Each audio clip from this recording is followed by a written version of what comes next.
ونصلی علی رسول الکریم اما بعد فاعوذ باللہ من الشیطان الرجیم بسم اللہ الرحمن الرحیم۔ جس طرح کہ ہمارے دعاؤں کا یہ سلسلہ جاری ہے، دعائیں جو ہیں یہ احادیث کی روشنی میں ہیں یا قرآن پاک کی روشنی میں ہیں، اور دونوں میں یہ ذکر کی گئی ہیں۔ تو جب بیت الخلاء سے فارغ ہوں تو ہمیں کیا پڑھنا چاہیے؟ غفرانک غفرانک غفرانک، اے اللہ میں تیری بخشش کا طلبگار ہوں۔ جب بیت الخلاء سے فارغ ہوں تو یہ ہمیں دعا پڑھنی چاہیے، غفرانک، اے اللہ میں تیری بخشش کا طلبگار ہوں۔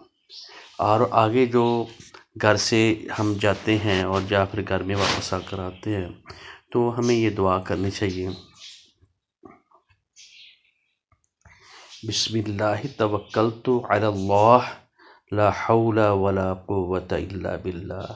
پھر سنیں، بسم اللہ توکلت علی اللہ لا حول ولا قوة الا باللہ، اللہ کے نام سے نکلتے ہوئے میں اللہ پر بھروسہ کرتا ہوں۔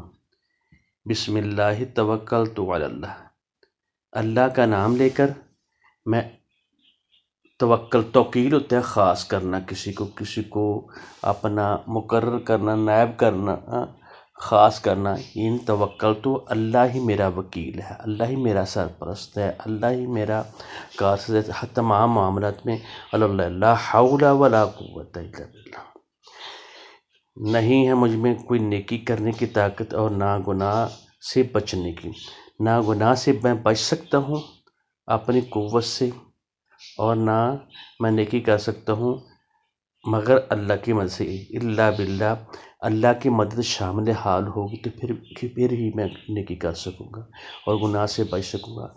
جتنے بھی معاملات ہیں، جتنے بھی معاملات ہوں انسان کے، وہ سارے کے سارے اللہ کی مدد اگر اس میں شامل حال ہو جائے، ہم خالص نیت سے ہوں تو پھر اللہ تعالیٰ کی مدد بھی شامل حال ہو جاتی ہے، اللہ تعالیٰ کے فرشتے بھی اس میں مدد میں شامل ہو جاتے ہیں، اور اسی طرف انسان چل پڑتا ہے جب پورا کے پورا توکل۔ اگر تھوڑا سا بھی انسان کے دل میں آ جائے کہ میں فلاں سے یہ مدد طلب کر لوں گا یا فلاں سے، تو اس میں شراکت جو ہے اللہ تعالیٰ کو کسی صورت بھی پسند نہیں ہے۔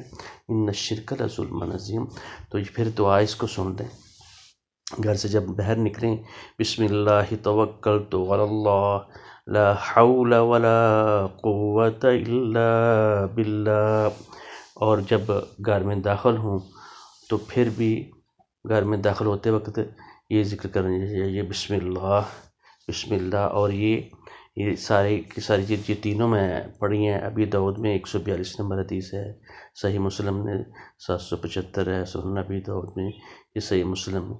یہ ساری احادیث کی روشنی میں جو بات ہوتی ہے وہ کی جاتی ہے۔ بارک اللہ لی و لکم ولسائر المسلمین۔ آئندہ کسی اور دعا کے ساتھ حاضر ہوں گے۔ السلام علیکم۔